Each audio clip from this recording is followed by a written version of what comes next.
Традиционно в начале сентября, в частности с 5 по 12 сентября текущего года, состоится международная органическая неделя. Она состоится также и в Украине. И, естественно, проект, который поддерживает органические стандарты, не мог не участвовать в этой неделе. В частности, наши участники проекта, которые на протяжении года были вместе с нами, это ЧП «Помогалов» Николай Николаевич и Экопарк Лукоморье, организуют к празднованию этой европейской недели некоторые мероприятия, о которых мы говорили на круглом столе. Это, в частности, 7 сентября на территории парка Лукоморья будет такая аттракция проведена в лучших традициях этого парка и всех международных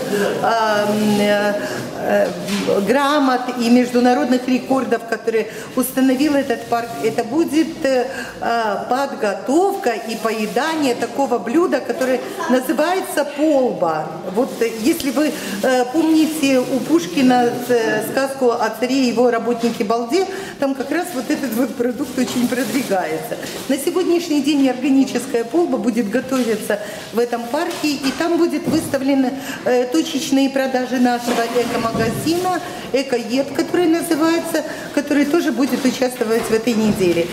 Еще также проанонсированы мероприятия, будет продолжаться органическая неделя фестивалем бизнеса, который будет проводиться в целом по Крыму, а также многими событиями общеукраинского масштаба, которые на сегодняшний день только формулируются и оглашаются.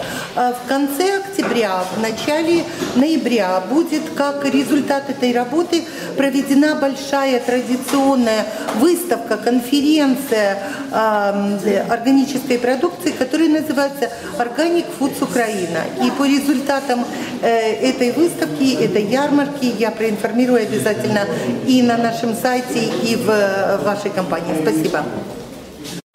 В рамках продвижения органического земледелия, животноводства, органической инфраструктуры и логистики делегация города Севастополя приняла участие в Сорочинской ярмарке, где были продемонстрированы органический мед, органическая продукция земледелия уже, животноводство, и где была проведена панельная дискуссия, которая была инициирована немецким обществом международного сотрудничества, Восточным бюро немецкой экономики и при поддержке Полтавской облдержадминистрации, которая открывала эту панельную дискуссию, проводила.